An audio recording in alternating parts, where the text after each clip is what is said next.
శుభదినం. మా రెడ్డప్పనికి ఇంకా శుభదినం. ఆయన ఎక్కువ రైల్లో తిరుగుతాడు, రైల్వేతో ఎక్కువ కనెక్టివిటీ ఉంటుంది. ఎన్డీఏ ప్రభుత్వం, ఈ రాష్ట్రంలో ఉన్నటువంటి ఎన్డీఏ ప్రభుత్వం డబుల్ ఇంజిన్ సర్కార్. కేంద్రంలో ఎన్డీఏ, రాష్ట్రంలో ఎన్డీఏ. ఒక బండికి ఒక చక్రం ఉంటే ఎంత స్పీడ్కి వెళ్తుందో, 2 చక్రాలు ఉంటే ఎంత స్పీడ్కి వెళ్తుందో ది బెస్ట్ ఎగ్జాంపుల్. అక్కడ ఎన్డీఏ, ఇక్కడ ఎన్డీఏ. డబుల్ ఇంజిన్ సర్కార్ 24 మాసాలుగా పనిచేస్తుంది. నువ్వు ఊహించని కార్యక్రమాలు ఈ ప్రాంతంలో జరుగుతున్నాయి. ఒకప్పుడు మన ప్రాంతంలో, అందులో ఈ గ్రామానికి బిలాయితో ఎక్కువ సంబంధాలు ఉంటాయి. ఎక్కువ మంది యువకులు రైల్వే పరీక్షలు రాసి ఉద్యోగాలు సంపాదించాలని ప్రయత్నం చేస్తారు. ఒకప్పుడు మనకి కురదా డివిజన్, అవునా లేదా? పరీక్ష రాసి అక్కడికి వెళ్ళాలంటే మన వాళ్ళు హోటల్ రూమ్ లో ఉంటే తాళాలు వేసేవాళ్ళు. ఆంధ్ర నుంచి పరీక్ష రాయడానికి వచ్చారు, వీళ్ళు రాస్తే ఉద్యోగాలు వాళ్ళకే వచ్చేస్తే లాడ్జికి తాళాలు వేసి పరీక్ష అయిన తర్వాత వదిలేసేవాళ్ళు. ప్రతి ఒక్కరు చెప్పేవాళ్ళు ఇది చిన్న పని కాదు. కురదా డివిజన్ తీసి విశాఖపట్నానికి రైల్వే డివిజన్ తేవాలంటే ఎవరి వల్ల అవుతుంది? మళ్ళీ చంద్రబాబు నాయుడు, లోకేష్ బాబు, పవన్ కళ్యాణ్, మోడీ గారి సహకారంతో.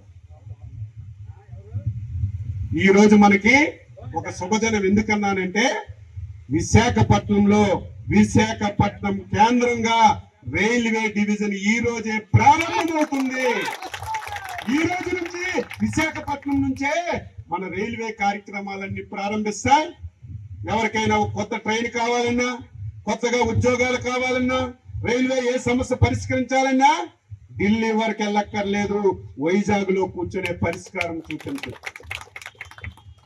దీనికి ఈరోజు విజయోత్సవంగా మన సెంట్రల్ మినిస్టర్ రామ్మోహన్ నాయుడు ఇచ్చాపురం నుంచి ట్రైన్ లో వస్తున్నాడు. అన్ని స్టేషన్లో దిగి ప్రజలతో కలిసి కేక్ కట్ చేసి ఆనందాన్ని పంచు. అది ఎన్డీఏ ప్రభుత్వం పనిచేసినటువంటి ప్రభుత్వం. ఇది ఎప్పుడో రావాలి.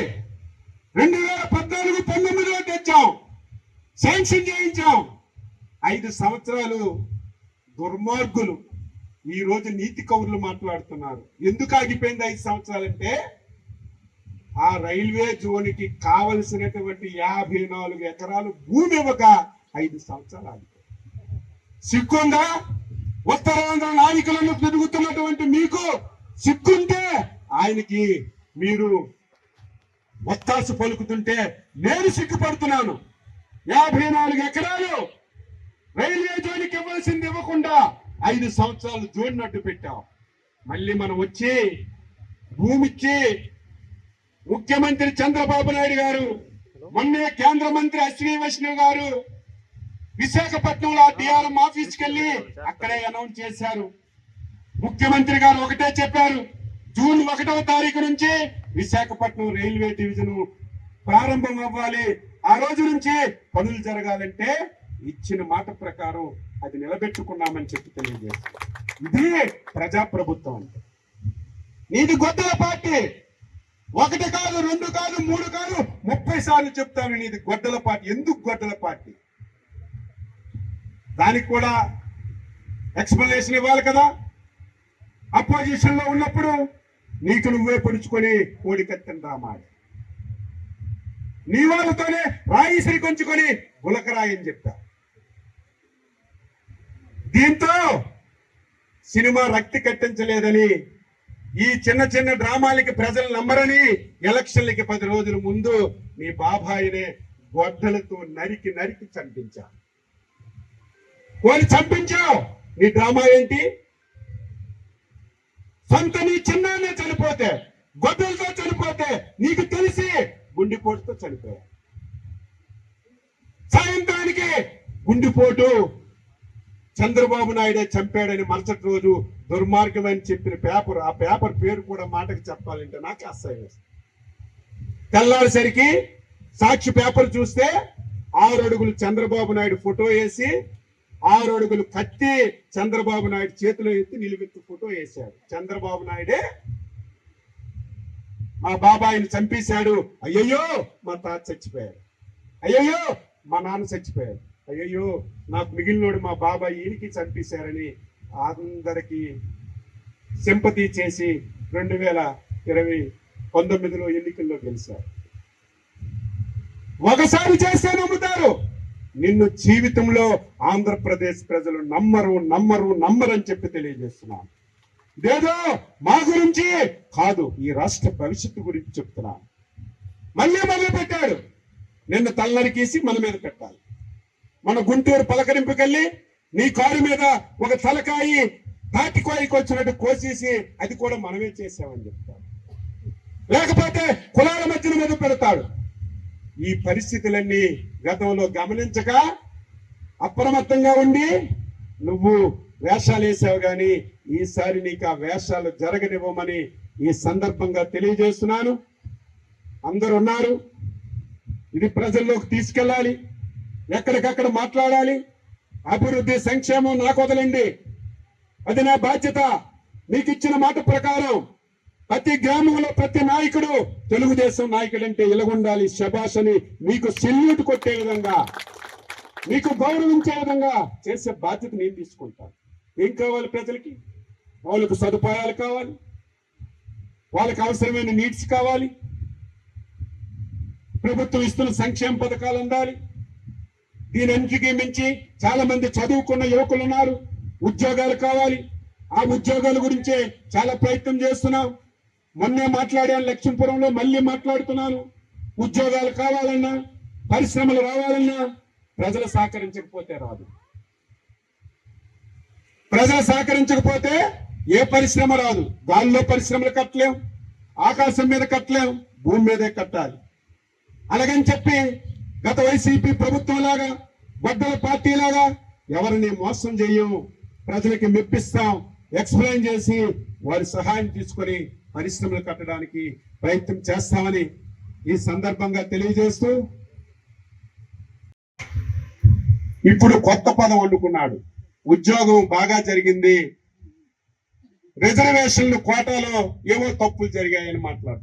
అంటే ఒక నిలకడ లేదు, నిరంతరం ఏదో ఒక అబద్ధం చెప్పి ప్రజలకు మభ్య పెట్టాలని ప్రయత్నం చేస్తున్నారు. దీన్ని మనం ప్రజల్లో చైతన్యం చేయాలి. గొడ్డల పార్టీ నిన్న ఒక సంఘటన జరిగింది, అందరూ వినాలి. నంద్యాల జిల్లాలో ఆయన జీవితం, ఆయన కుటుంబ నేపథ్యం ప్రధాన అంశంగా ఏం తీసుకుంటాడంటే కులాల మధ్యన, మతం వాళ్ళ మధ్య తగ్గు పెడతాడు. రాష్ట్రాన్ని అల్లకల్లోలం చేయడంలో వాళ్ళ కుటుంబం వెన్నతో పెట్టిన విద్య ఎప్పుడు మనుషుల మధ్య తగులు పెట్టడం, కులాల మధ్య, ప్రాంతాల మధ్యన తగులు పెట్టడం, అల్లకల్లోలాలు సృష్టించడం ఆ కుటుంబానికి ఉన్నటువంటి పెద్ద కార్యక్రమం అని చెప్పి తెలియజేస్తున్నా. నిన్ననే నంద్యాల జిల్లా దివంగత నేత రాజశేఖర్ రెడ్డి గారు, మాజీ ముఖ్యమంత్రి గారు, నంద్యాలలో ఒక విగ్రహం ఉంది. ఆ విగ్రహాన్ని ఒక వ్యక్తి పట్టపగలు విగ్రహం దగ్గరికి వెళ్ళి ఆ విగ్రహం తలనరికేసి రాజశేఖర్ రెడ్డికి అవమానపరిచారు.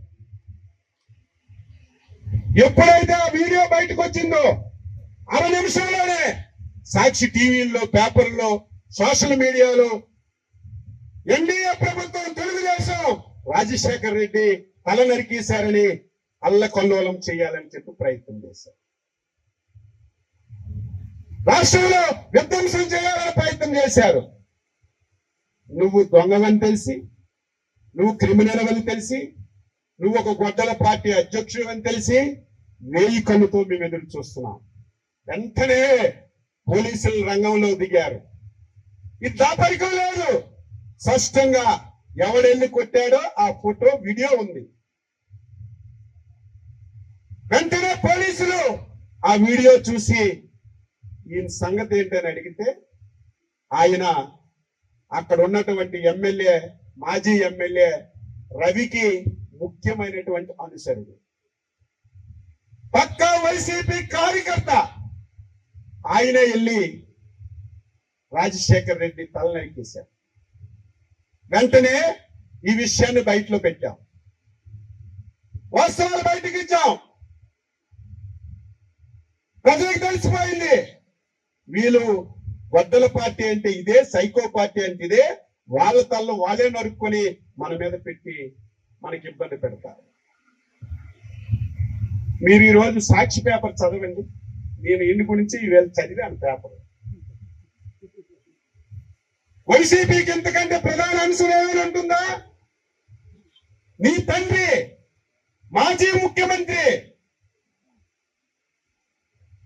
రాజశేఖర్ రెడ్డి తల నరికిస్తే ఫ్రంట్ పేజీలో రాసి నువ్వు చెప్పాలి కదా. భూతద్దంతో ఎదిగిన ఎక్కడ పెట్టలేదు. కారణం ఏంటి? వాళ్ళ కార్యకర్త నరికేశాడు. ఇది ఒక మెంటల్ పార్టీ, ఇది ఒక సైకో పార్టీ, ప్రజలకు తెలుస్తుందని చెప్పి సాక్షి పేపర్లో ఎక్కడ కూడా ఐటెం కనబడలేదు. అదే గాని ఇంకొక పార్టీ ఇంకొకరు చేస్తే నిన్న ఈవేళ ఇంకొక 10 రోజులు ఆ సాక్షి పేపర్ నిండా అదే, టీవీ నిండా అదే. అయితే ఎంత దుర్మార్గంగా వ్యవహరిస్తున్నాడో ప్రజలు అర్థం చేసుకోవాలని చెప్పి తెలియజేస్తున్నారు. అప్రమత్తంగా ఉండమని తెలియజేస్తున్నాను. ఇదేదో మా గురించి కాదు, ఆంధ్ర రాష్ట్రం గురించి. ఇప్పటికే ఆంధ్ర రాష్ట్రం చాలా అన్యాయానికి గురైంది. 5 సంవత్సరాలు ఆంధ్రప్రదేశ్ రాష్ట్రం అంటే ప్రతి ఒక్కరూ అసహించుకునే పరిస్థితికి తీసుకొచ్చారు. ఈ రాష్ట్రంలో ఎవరైనా సరే పరిశ్రమలు పెట్టాలంటే, ఎవరైనా సరే ఉపాధి ఇవ్వాలంటే ఆమడు దూరంలో పరిగెత్తేవాళ్ళు. మళ్ళీ ప్రజల అభిమానంతో ఎన్డీఏ ప్రభుత్వం అధికారంలోకి వచ్చి 24 మాసాల్లో మళ్ళీ పారిశ్రామికవేత్తలకి ఒక నమ్మకాన్ని కలిగించి, మళ్ళీ ఈ రాష్ట్రం పైన ఒక నమ్మకాన్ని సృష్టించి 24 మాసాల్లో 24 లక్షల కోట్ల రూపాయలు పెట్టుబడులు తెచ్చాం.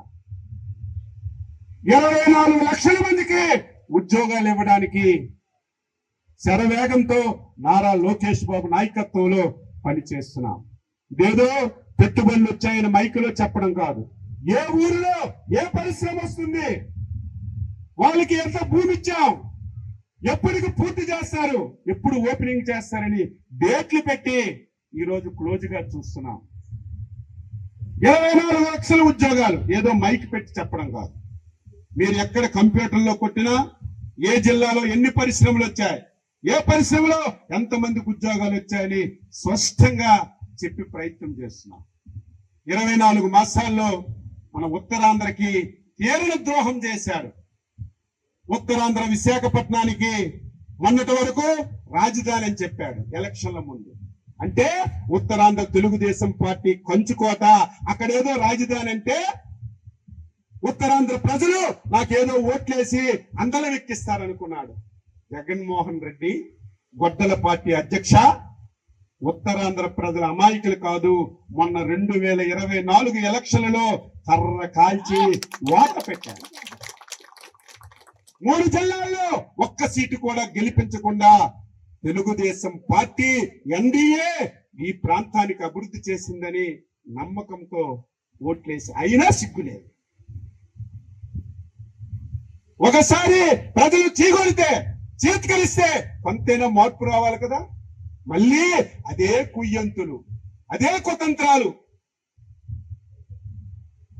మళ్ళీ కొనసాగిస్తున్నారు. అందుకే గ్రామ గ్రామానికి తిరిగి వాస్తవాలు ప్రజలకు చెప్పి గొడ్డల పార్టీని సమాధి జరిగే వరకు, భూస్థాపితమయ్యే వరకు ప్రతి ఒక్కరూ కాలికి గద్ద కట్టుకుని అవాస్తవాలు మాట్లాడవలసిన అవసరం లేదు. వాస్తవాలే మనం చెప్తామని చెప్పి తెలియజేస్తున్నాం. మార్గమైనటువంటి పార్టీ, ప్రతి ఒక్కరూ అప్రమత్తంగా ఉండవలసినటువంటి అవసరం ఉంది. ప్రజలకు చైతన్యపరచాలి. వాళ్ళు నోరిప్పితే అబద్ధం తప్ప, వాళ్ళు ఏ మాట మాట్లాడినా ప్రభుత్వాన్ని విమర్శించడం తప్ప ఒక్కటంటే ఒక్కటి వాస్తవాలు ఉండవు. దానికి తోడు 5 సంవత్సరాలు తండ్రి అధికారాన్ని అడ్డం పెట్టుకొని లక్షల కోట్ల రూపాయలు దుర్వినియోగం చేశారని అభియోగాలు ఉన్నటువంటి వ్యక్తి ముఖ్యమంత్రి అయి ఒక టీవీ ఒక పేపర్ పెట్టుకున్నారు. అవినీతితో పుట్టినటువంటి టీవీ పేపర్ అది. ఈ రాష్ట్రంలో దేశంలో 140 కోట్ల మంది జనాభా ఉన్నారు. అందరూ మంచంటే ఆ పేపర్లో చెడు అని రాస్తారు. ఈ మధ్య మీరు చూశారు, ప్రజలు ఎక్కడికక్కడ మాట్లాడవలసినటువంటి బాధ్యత ఉంది. మేము కూడా 2014-19లో ఎవరూ చెయ్యని అభివృద్ధి చేశాం, ఎవరూ చెయ్యని సంక్షేమం చేశాం. కానీ 2019లో ఓడిపోయాం. కారణం ఏమిటంటే ఆ రోజు గొడ్డల పార్టీ అధ్యక్షుడు ప్రభుత్వం పైన ప్రతిరోజు అబద్ధాలు మాట్లాడడం, సాక్షి పేపర్లో టీవీల్లో ఉన్నది లేనట్టుగా రాసి ప్రజలకి మభ్య పెట్టడం, దానికి దీటుగా మేము సమాధానం చెప్పలేకపోయాం. కాబట్టే ఎన్నికల్లో ఓడిపోయాం. ఈసారి ఆ ఛాన్స్ ఇవ్వం. నీకు దీటైనటువంటి సమాధానం చెప్తాం. సమాధానం కూడా ఏదో మైకు దొరికిందని అవాస్తవాలు మాట్లాడడం, ఛాలెంజ్ చేసి ఈ ప్రభుత్వం ఈ విధంగా వ్యవహరిస్తుంది, ఏవైనా తప్పులుంటే రండి చర్చిస్తామని ఉన్నది ఉన్నట్టుగా వాస్తవాలు ప్రజలకు చెప్పి ఈరోజు చైతన్యపరిచే కార్యక్రమం తీసుకుంటాం. చాలా మంది యువకులు ఎక్కడున్నారు? నాది సోషల్ మీడియాలో చూస్తున్నటువంటి ఈ రాష్ట్రంలో చాలా మంది యువకులు ఉన్నారు. వాళ్ళందరికీ నేను అడుగుతున్నాను, యువతకు కావాల్సినవి ఉద్యోగాలు. ఏ ప్రభుత్వమైనా చేయాలి. అందులో ప్రధానమైనటువంటిది ఉపాధ్యాయ ఉద్యోగాలు. 2014-19 చంద్రబాబు నాయుడు ముఖ్యమంత్రిగా ఉండేటప్పుడు 3 సార్లు డిఎస్సీలు పెట్టి ఉద్యోగాలు తీసి ఉపాధ్యాయ పోస్టులు ఇచ్చారు. 2018 తర్వాత 2019లో ఎలక్షన్ వచ్చింది. గొడ్డల పార్టీ అధికారంలోకి వచ్చింది. గొడ్డల పార్టీ అధ్యక్షుడు ఎలక్షన్ లో చెప్పాడు, నాకు కూడా ఓట్లు వేయండి, నాకు అధికారం వస్తే జాబ్ క్యాలెండర్ ఇస్తాను, ప్రతి సంవత్సరం డిఎస్సీ పెడతాను, ఉద్యోగాలు ఇస్తానని ఎలక్షన్ మేనిఫెస్టోలో చెప్పాడు. పాదయాత్రలో చెప్పాడు. చాలా మంది యువకులు మ్యాస్ట్ ఉద్యోగాల గురించి, మ్యాస్ట్ ఉద్యోగం రావాలంటే ఐఏఎస్ కంటే కాంపిటీషన్ ఎక్కువ, ఆ ఉద్యోగం సంపాదించాలంటే కృష్ణా జిల్లా అవనగడ్డ ఎక్కడెక్కడో కోచింగ్ సెంటర్లు ఉంటే తల్లిదండ్రులు పేదవాళ్ళైనా భూములు తాకట్టు పెట్టి డబ్బిస్తే 2019 నుంచి వాళ్ళు ఎప్పుడు డిఎస్సి వస్తుంది, ఎప్పుడు మ్యాస్ట్ ఉద్యోగాలకి నోటిఫికేషన్ పడుతుందని సొంత డబ్బులు ఖర్చు పెట్టుకుని చాలా మంది యువకులు ట్రైనింగ్ పొందారు. 1000 కళ్ళతో ఎదురు చూశారు. 2019 అయిపోయింది, డిఎస్సి లేదు. 2020 అయిపోయింది, డిఎస్సి లేదు. 21 అయిపోయింది, 22 అయిపోయింది, 23 అయిపోయింది, 24 5 సంవత్సరాల్లో దుర్మార్గుడు మోసం చేసి ఒక్క డిఎస్సి పోస్ట్ కూడా ఇవ్వకుండా మన యువకులకి మోసం చేసిన విషయం మీ అందరూ కూడా గుర్తుపెట్టుకోవాలి. నేను ఎందుకు చెప్తున్నానంటే కనీసం 10 మందికి అర్థమైనా ఇంకొక 10 మందికి చెప్తా. మొన్న ఎలక్షన్ల ముందు మన యువనేత నారా లోకేష్ బాబు గారు యువగలం పేరుతో పాదయాత్ర చేశాడు. పాదయాత్రలో స్పష్టంగా హామీ ఇచ్చాడు, రేపు ఎన్డీఏ ప్రభుత్వం అధికారంలోకి వస్తే మొదటి సంతకం డిఎస్సీల పైన పెట్టి ఈ రాష్ట్రంలో 17,000 ఉద్యోగాలు ఖాళీగా ఉన్నాయి, నేను పూర్తి చేస్తానని మాటిచ్చారు. నాయకుడంటే లోకేష్ బాబు లాగా ఉండాలి. అందుకే మొన్న చెప్పాను, లోకేష్ బాబు కాలి గోటికి కూడా నువ్వు పనికిరావు గొడ్డల పార్టీ అధ్యక్షుడిగా అని చెప్పి తెలియజేశాను. ఇచ్చిన మాట ప్రకారం డిఎస్సి పెట్టాం. సిస్టమేటిక్ గా దుర్మార్గుడు అమ్మ పెట్టదు, అడుక్కు తిందు. 5 సంవత్సరాలకు పోస్ట్ ఇవ్వలేదు. ఎన్డీఏ ప్రభుత్వం ఉద్యోగాలు ఇస్తామంటే 120 కేసులు కోర్టులో వేశారు. డిఎస్సి జరిగితే చంద్రబాబు నాయుడికి ఎన్డీఏకి పేరు వస్తుంది కదా, దాన్ని ఏ విధంగా ఆపాలని 120 కేసులు కోర్టులో వేస్తే లోకేష్ బాబు గారు ప్రత్యేకంగా దాని మీద దృష్టి పెట్టి కేసులన్నీ కూడా రిజాల్వ్ చేసి నోటిఫికేషన్ ఇచ్చి సిస్టమేటిక్ గా కంప్యూటరైజ్డ్ పరీక్ష పెట్టి ఉద్యోగాలు ఇచ్చారు. ఎప్పుడు ఇచ్చారు? గత సంవత్సరం జూన్ లో ఇచ్చారు. వాళ్ళు హ్యాపీగా ఇన్ని సంవత్సరాలు ట్రైనింగ్ పొందాం, ట్రైనింగ్ ఇంత డబ్బు పోయింది, కష్టపడి చదివాం, ఉద్యోగాలు వచ్చాయని సంతోషంగా పాఠశాలలో జాయిన్ అయ్యారు. దొంగలు పడినటువంటి 6 మాసాలకి కుక్కలు భౌమని మురుగుతాయి. డిఎస్సి పెట్టి ఎక్కడ సమస్యలు లేకుండా ఉద్యోగాలు ఇచ్చి జాయిన్ అయిన సంవత్సరం తరువాత ఇది లోకేష్ బాబు గారికి చెడ్డ పేరు తేవాలని డిఎస్సిలో ఏదో జరిగిపోయిందని ఈ రోజు మాట్లాడు. నీకు సిగ్గు అసలుందా? అసలు నువ్వు రాజకీయ పార్టీయే? ఎందుకు ఈ మాట అంటున్నానంటే గొడ్డల పార్టీ ఆలోచనలన్నీ అలాగే ఉంటాయి. ఆయనకి ఇంకొక ధ్యాస లేదు, ఏ విషయాలు దొరకడం లేదు. 24 మాసాల్లో ఆయన ఊహించలేదు, రాష్ట్రాన్ని తగలబెట్టేశాను, రాష్ట్రాన్ని అప్పులమయం చేశాను, రేపు చంద్రబాబు నాయుడు ముఖ్యమంత్రి అయినా ఏ పథకాలు ఇవ్వలేడు, ఏ అభివృద్ధి చేయలేడు అని చెప్పి అనుకున్నాడు. కానీ చంద్రబాబు నాయుడు గారు అనుభవం కలిగిన వ్యక్తి, మోడీ గారు సహాయం తీసుకొని 24 మాసాల్లో ఎతకడానికి ఏదీ లేక ఎన్డీఏ ప్రభుత్వంకు పేరు వస్తుందని ఉద్యోగాలు కష్టపడి పనిచేసినటువంటి యువతకి ఈ రోజు ఇన్సల్ట్ చేసి అవమానపరిచి ఉద్యోగాల్లో అవకతవకలు జరిగాయని మాట్లాడుతున్నాడు.